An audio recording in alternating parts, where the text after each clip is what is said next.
I just recorded this whole video out of focus. You're gonna miss all the fun jokes I said, all my good times. Anyways, let's cut into it.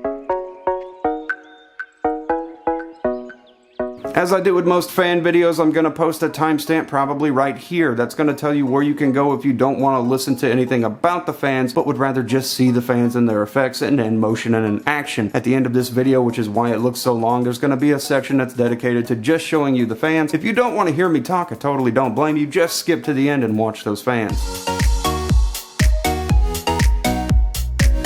AsiaHorse is a company I haven't really looked at before. I've known of their existence for quite a while. They've been out there. I just never, until now, admittedly, have never purchased anything they've had. So let's change that. It's Fanuary. They have some fans that are brand new. Came out in 2018, though it's 2019 now. That could be a year ago. Of course, I recorded it while the cat was sleeping, and now she's awake because I moved her out of my chair. AsiaHorse came out with two different types of fans for this new release of fans they have. They have the Eclipse version, which are going to be dark blades with light loops on them, something we've seen on a lot of budget fans recently. And they also have these, the Nebula. The Nebula fans are sort of that fan grill effect where it takes the LEDs and it spreads the light out very brightly across white blades. When they're off, they look like static NZXT fans, so if you don't want them on the remote, you can turn them off, something I'll go over in a little bit. They achieve really nice, fluid, good-looking fan light by doing this. This dispersion over the blades looks great. Now, it is a 6-fan pack, and it comes with a hub that can support up to 10 different fans. That's pretty giant. I like the fact that they can support up to 10 fans. There's really no need to chain another hub to it in the future if that's something you're thinking about. One downside is that it is Molex powered, though. I'd like to see SATA powered across all of these fans, but Molex seems to be something we're sticking with. What's one of my biggest reasons not to like Molex is for people especially that have modular power supplies that want to ditch the Molex connection. Having to add that Molex cable just for these fans seems a little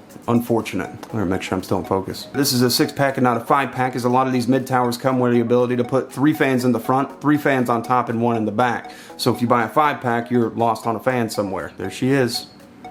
She's gonna go back to my chair and go to sleep, and she's just gonna get kicked out again in a minute. There are some additional slots on there for some RGB light strips, which is pretty cool, but I don't know what's compatible with it, and this video is not gonna be about the light strips themselves. It's specifically about the fans. I will eventually do a video where we go over what light strips work best with what budget hub. So you do need to plug them in sequentially in order. Fan 1 all the way up to fan 10 if you go with 10 fans. One of the downsides to this, though, is for the need or the necessity to plug them in sequentially like this, there is no follow effect built into any of the programming. You would have thought to have seen something like this, like we do in most of them, where it's like a chasing light. Let's say they're all white and a red one loops all the way through them. There's nothing like that here. There are no follow effects built into this, which I found a little bit disappointing, especially as this is a pretty new release for AsiaHorse, and you would think that they might have thought of something like this, but unfortunately, that's not here. The fans are super quiet. They're hydraulic self-lubricating bearings, which is really, really nice. They are very quiet fans, and I can't stress that enough. I was really surprised. I have 6 of them here. We're gonna do a sound test. They rotate at 1200 RPM. It's a static 1200 RPM. You cannot adjust the fan speed. They are not PWM fans. They will not adjust with heat thermal settings. A static 1200 RPM self-lubricating hydraulic bearing fan. Let's go ahead and pause here and take a listen. We recorded ambient room decibel sounds, and then we turned the fans on, and you can see very incremental change. Volume did not go up a lot at all with these. Super surprised by that.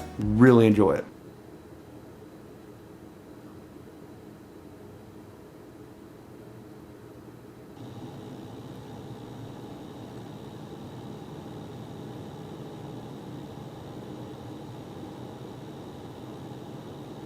Talk about some pretty quiet fans. Now, you do have a couple of stock built-in colors here, and the remote is capable of picking from any of those colors, so that's pretty simple to do. If, like most budget fans, a lot of these modes are the same mode with different colors or a different direction. All of them pretty much have a reverse direction, so if it goes one way, you can hit it again and it'll go the opposite direction if that's something you would prefer. Anyways, your stock colors are green, red, blue, yellow, light blue, light purple, maybe pink, I don't know, it could be pink I guess, lime, cyan, and then purple. So a discrepancy with the remote too is my brightness button doesn't seem to work. It doesn't appear that I can turn the brightness down on these very bright fans. I do like very bright fans, but I can't change my brightness level. I have sat here and gone up and down as much as I can, thinking maybe it's 50 incremental levels of brightness, but on this remote, they don't appear to have any effect on changing the brightness. They are just bright. On top of the remote, there is an off button. You can turn them off if you don't want them on, and then they'll just look like stock NZXT fans, really. The reason they achieve such a great brightness with these fans is because they kind of did the whole fan grill thing. I looked at a fan grill a while ago where if we compared it to putting it on black blades versus white blades just really made it pop. Using these white blades and LEDs that beam down onto the blades while they're spinning just really throws the light, and it looks incredible. So one of my favorite features is a neon fade, and something I noticed here, which you'll see in this video clip right here, is that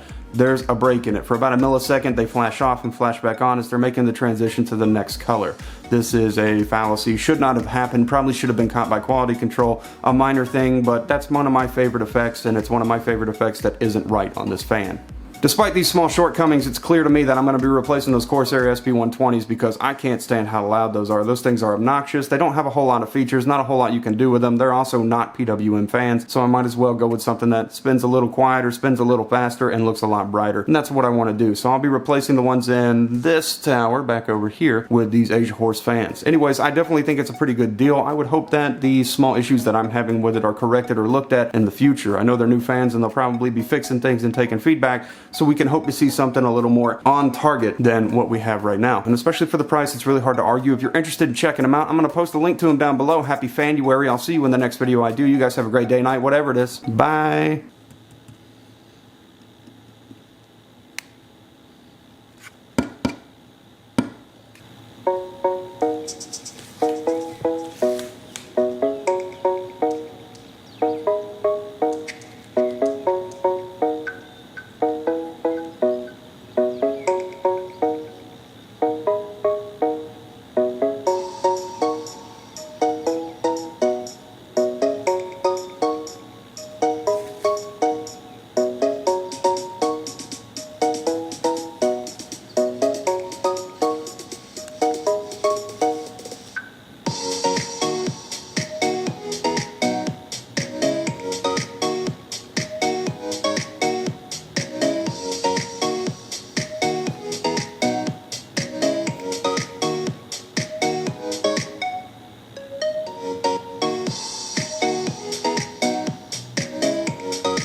my favorite Crayola color.